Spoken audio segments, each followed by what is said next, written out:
All right, welcome to another episode of Aussies Taking Over the NBA. It is the 2nd of January. We are doing more player reviews on the New Year's stretch of NBA currently going on. There is a few games happening today and a few more games happening this week. We shall bring you all the action at the end of the week. But right now we're doing a Utah Jazz current half-season review.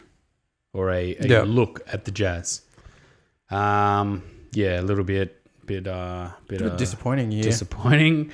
I went all in and made a pretty bold prediction at the start of the season. I backed you up. And it's kind of fallen flat. But there's a fair few things that you can obviously see in the Jazz, and we're going to go through them. But of course, always you can find us on YouTube, on SoundCloud, on iTunes, on Podcast Addict. Aussies taking over the NBA. It is all Aussies, all in the NBA. We also do some G League stuff and we do some European stuff every now and then. But at the moment, it is all about the NBA. It's almost All-Star. How long have we got to All-Star break? I think we've got about 4 or 5 weeks. Yeah. So probably about 10 or 15 games to go. Halfway through the season, the Jazz at the moment, as we're recording this, they've just played another game today, but we're going to cut it off from our half-season review. So at the time we did the research, it was 37 games played. They're currently sitting in 11th in the West. It's very disappointing. 18 and 19 record, 48.6 win percentage, 6.5 games back from the Warriors, who sit on the most wins in second seed. Points scored per game, 107, but points given up, 105.6. So still defensively pretty strong. Offensively, just obviously can't get anything going. I think they're one of the lowest points scored. Yes, they're third lowest. But in terms of points against, they are third lowest in points against too. So, pardon me, obviously the Nuggets with the second lowest, and then the Grizzlies, grits and grind Grizzlies with the lowest at 102. So, look, their offensive struggles are basically the main part of why they're struggling this season. I think as well. I mean, they've had one of the toughest road starts to the season. They haven't played a lot of games at home. They've had a little bit injury with Rubio. Gobert hasn't been the same as last year. I think the league's moved past that kind of big very quickly. It's left him behind, and teams have kind of figured him out. I mean, he still puts up some good stats, but I think as a whole, a bit of a struggle. I think Joe Ingles hasn't risen to the same level as last year. Yeah, well, the finals last year, like the intensity and the ability that he showed in that final series against OKC was the precursor to the decisions we were making. Like, wow, this team could become a real force if they play like this. And then if you look at his numbers, obviously we're going to go through them. You can kind of see that.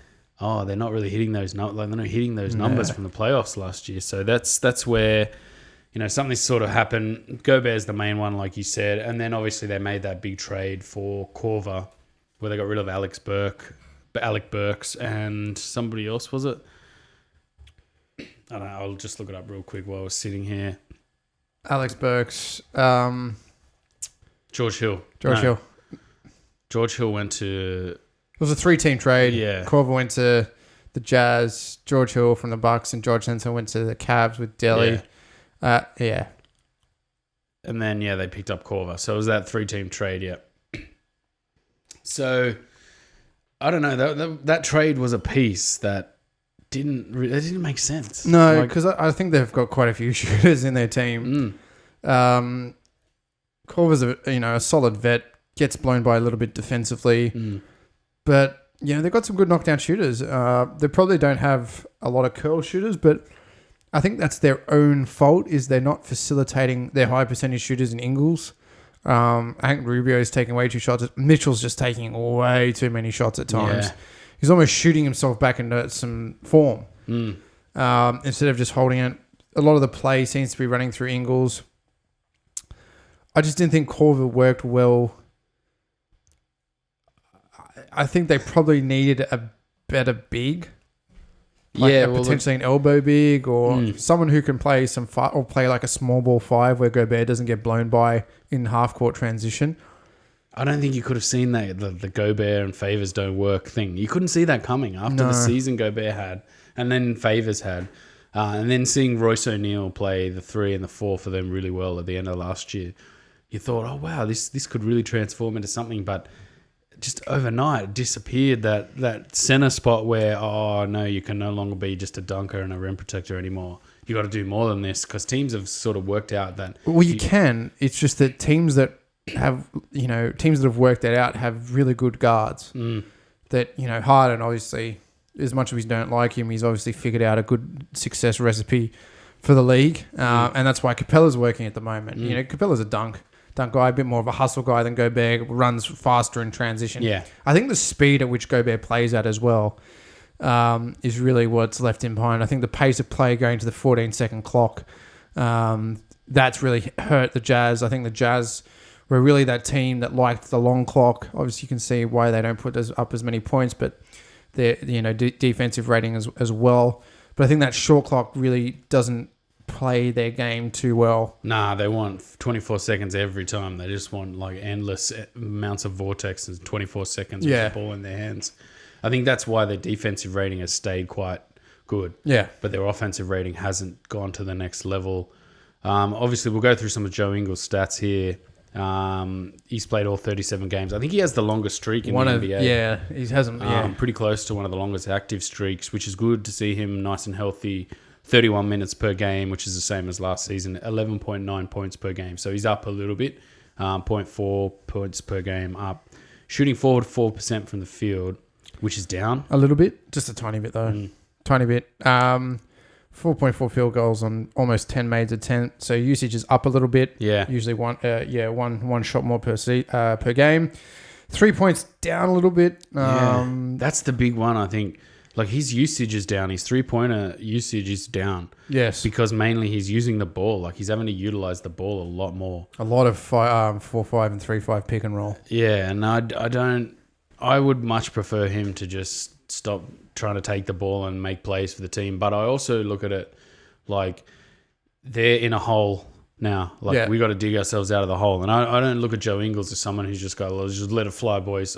Give me the ball. I'm going to let it fly. I look at him as more of the guy that's going to go, right, let's get our heads together. Let's work this out. Okay, I'll take some of the ball and try and make things happen for everyone.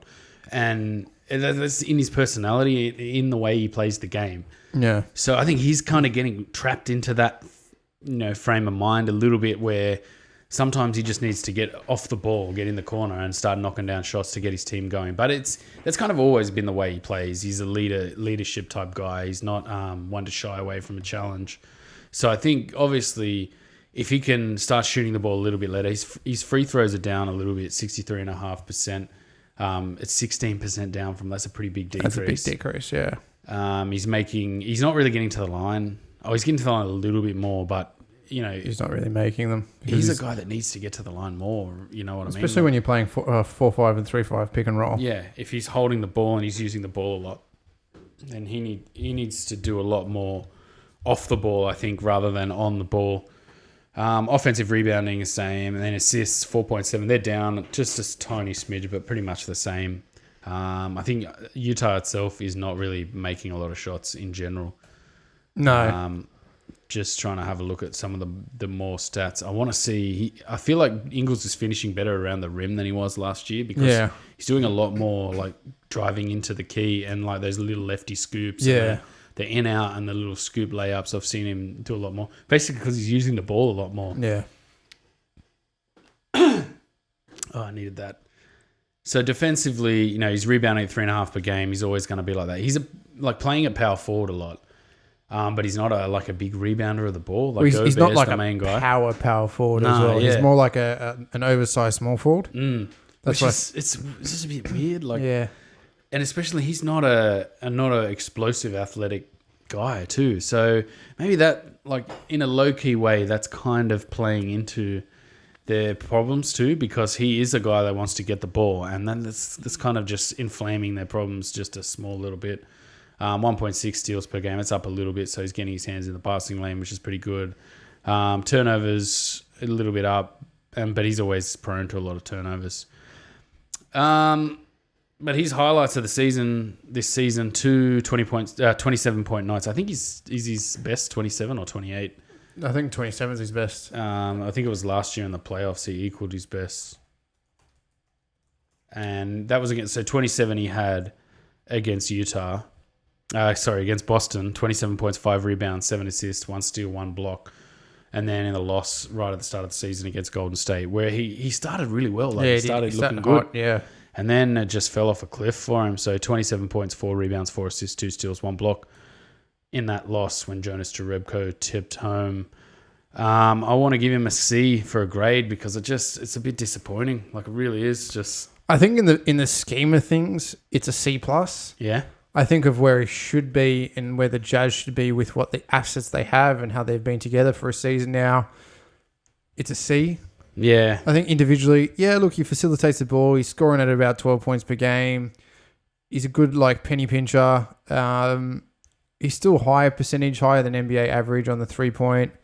So it's not bad. It's just that we think that his game should have evolved. He should really be knocking down a lot more outside shots. But it also seems to me when he is a little bit cold, he's just like, nah, not taking them. I'm just going to facilitate. Which is, again, is it mature or is it like the Donovan Mitchell, which is like, oh, I'm knocking them down. Oh, let's shoot some more. It's like the Westbrook kind of effect, you know. I'm going to shoot myself back into form kind of thing. So it's halfway between a C and a C+. I'm going to give him a C+ because I like Joe Ingles. I like what he does some games. He has good and bad. I think he's still a little bit inconsistent to get into the Bs, to be honest with you. I think it's athletic too. Like, he's obviously not an explosive athlete. He's more of a crafty athlete who facilitates by being crafty rather than just being quick and dynamic and explosive and making things happen. I don't know if the NBA is kind of moving away from guys being able to get away with that. Like, it feels like there's a few less of those guys this year. Doncic isn't really explosive, but somehow he's just so crafty. Yeah, man. But he kind of is. I think he's sneaky underrated as an athlete. In terms of... You look at him, he's a little bit slower. I think he's just super crafty. He's just figured out the game. And uses his body really well, whereas I think he has more weapons too than Ingles. Yeah, like, of course. Better step back, and he's better at getting to the rim. Ingles is kind of like... He's a knockdown. He's like, you get in that corner, Joe, and you just hit threes all day. That's where he should be. He's like the Brokoff effect. Yeah. But he has a little bit more weapons in his arsenal. He's a good penny pocket pitcher. He can facilitate the 4-5 pick and roll really well with Gobert. When they have that going on a good night, Gobert gets to the rim so much. Yeah. It's a go-to play for them. But again, as we saw them last year in the finals, he should have taken his game to the next level, and that's why it's a C+. And the whole team kind of brings that rating down a little bit too. Yeah, it does. In general. But Dante Exum, the other guy that's on the Jazz, I think he's played 36 games this season. He made 1 start.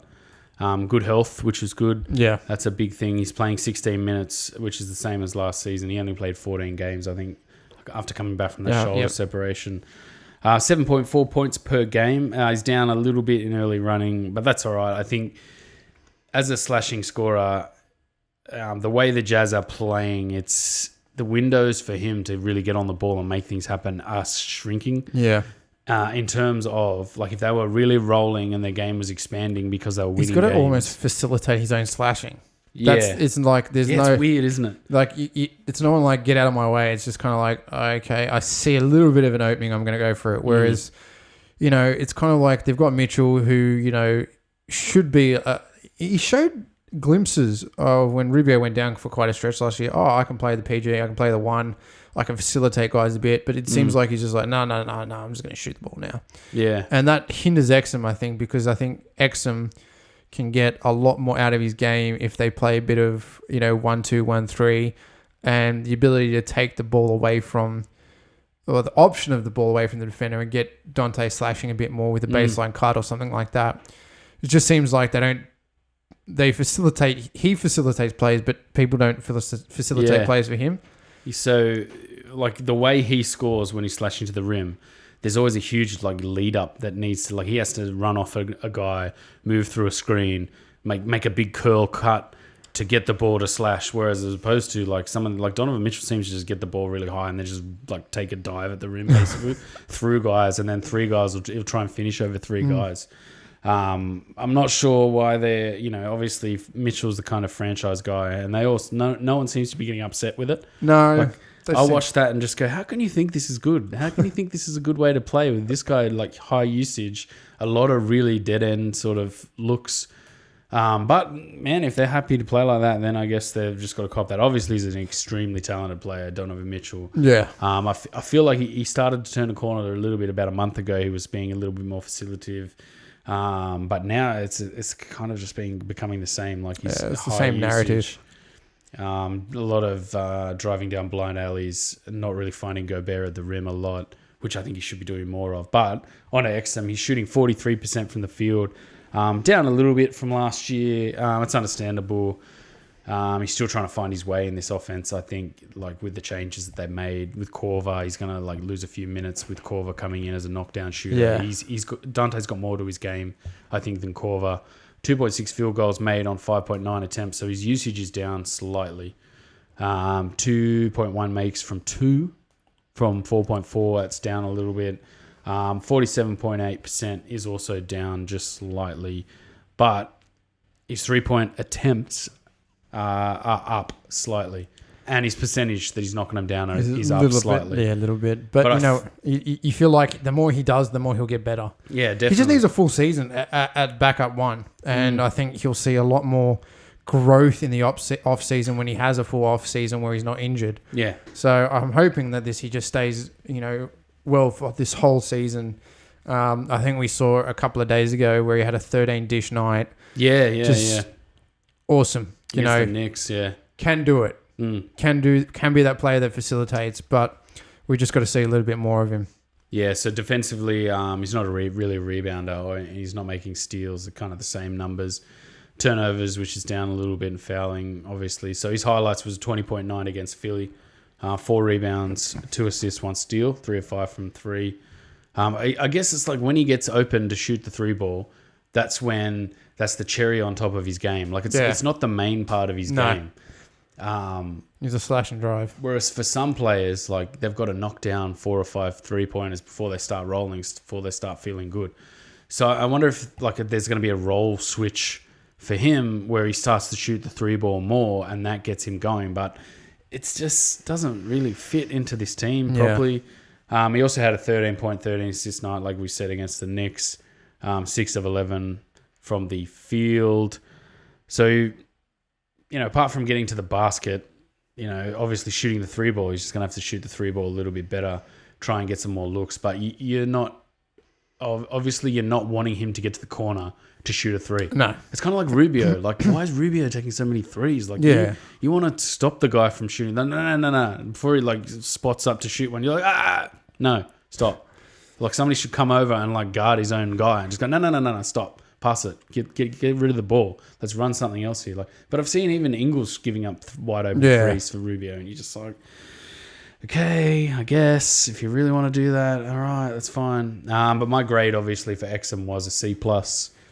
Yeah, I'm going to go C+ on this one as well. He's probably C+ moving into a B- if he stays healthy throughout the year. So we might see him move into that B- category. If he has a few more of these, 13-point, 20-point nights, gets up there 7-8 assists a game, then I think he can move into the B territory. But right now, I think the entire franchise and the way they're playing in general is bringing all of their stock down a lot. Yeah, it is a bit. They're not playing some great basketball dismal. at all. Anything else? Should we go on other players? Yeah. Let's go on to Mitchell. Yeah, Donovan Mitchell. Look, he's a good player. His percentages are way down on the 3-point line from last year. I think, down under 30%. I think he hogs the ball a little bit too much. I think he's like that guy that needs 20 shots a night to score. He's not that guy that can move into play and get open. He's not an intelligent enough player. His basketball IQ is not that high. He just needs to he can finish the ball well, but I'm going to finish over 4 guys to do it. Yeah. And that might work 1 in 3 times. So if you look at the usage, right, Donovan Mitchell, 18.3 field goals per game.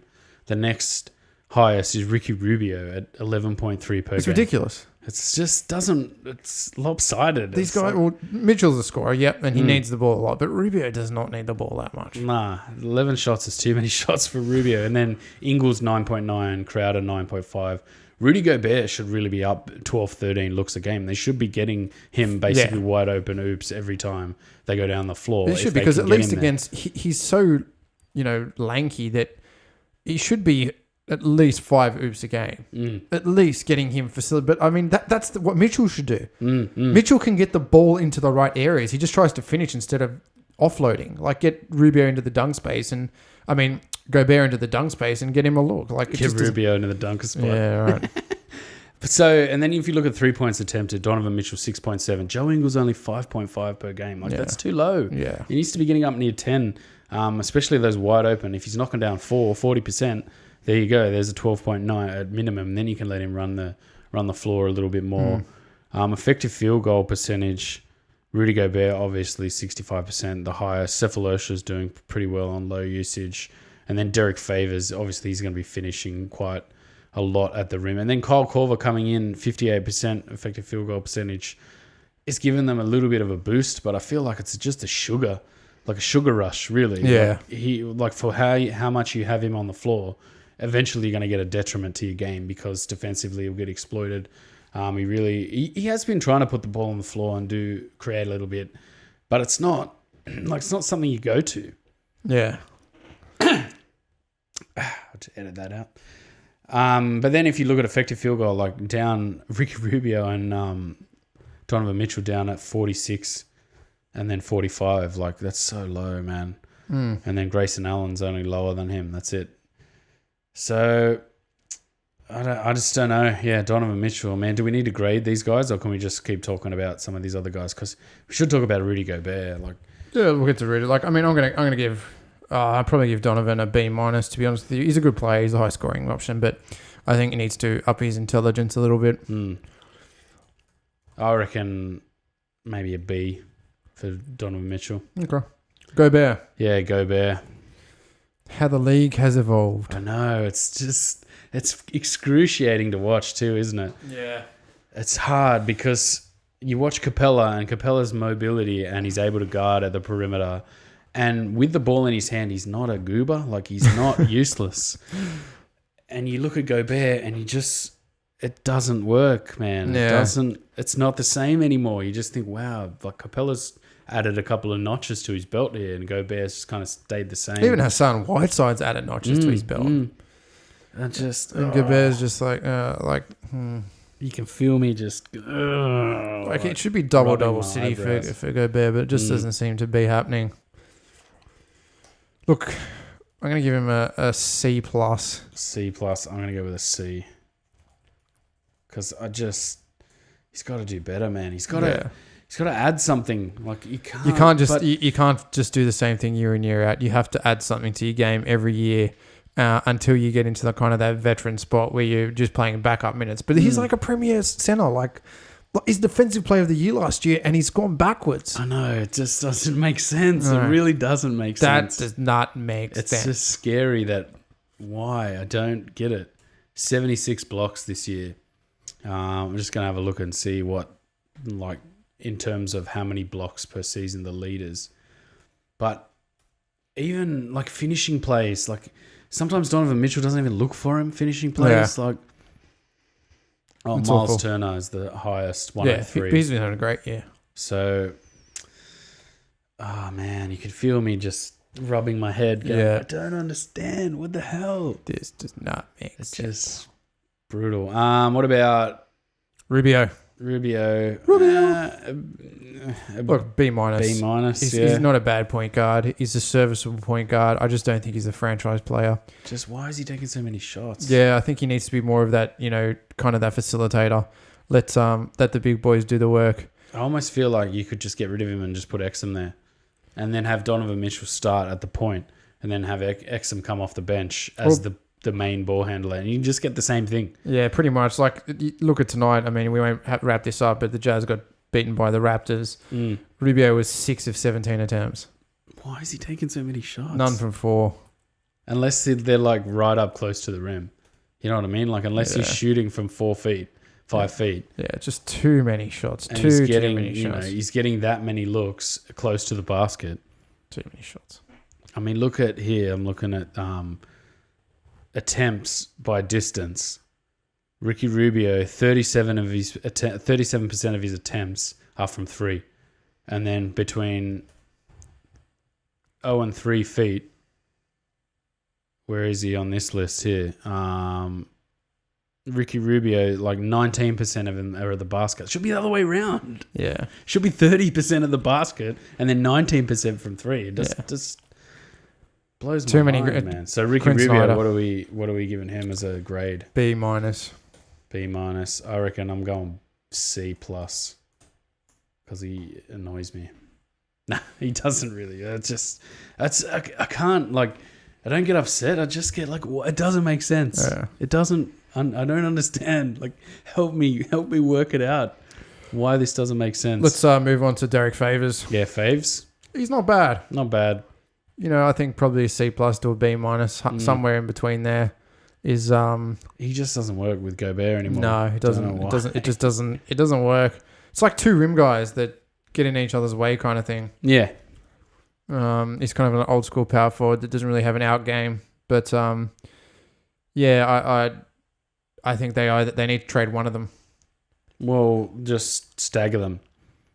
Yeah, but they really don't have the backup to stagger them. You can play Crowder at power forward, and he works as a power forward, but he's better as a small Joe forward. Ingles playing power forward? Joe Ingles shouldn't play power forward. He's a small forward. You reckon you should play small forward? You should play small forward. Favors at 4, because that way you can play a 3-5 pick and roll with Gobert, but I think Favors switches onto more of that Chubb guy. I think the Chubb player beast Ingles. Like the PJ Tuckers, those guys just beast Ingles because they're Chubb. Even Paul George has worked him out. Yeah, they're fast and thick. Yeah. So here, power forward Joe Ingles has played 60% of his minutes at power forward and 32% of his minutes at small forward.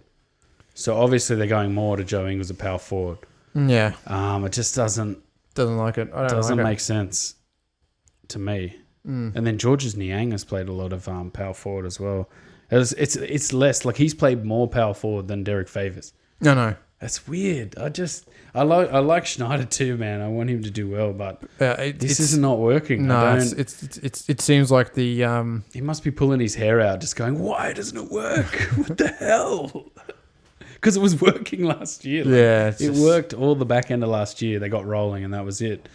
But I just don't understand. Who else do we got? O'Neal. O'Neal's been playing a little bit. Oh, wait. What did we give Favors? I'm giving him a C+. Faves, a C+ from both of us. Crowder. Jay Crowder. B-.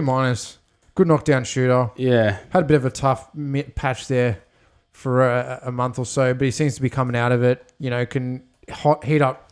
Feast or famine with Jay. I think he can heat up really. That's another sort of problem, really. Yeah, really feast or famine. He can hit up quite well from outside and, you know, win you a game, or we can just be completely off. But 33.8% from the 3 ball. It's serviceable. It's serviceable, but under it needs NBA to be average, better, but man. it needs to be up there. But all of them are shooting poorly. Like, Kyle Korver's come in shooting 40%, and that's like one of the highest. And Cephalosha on small numbers.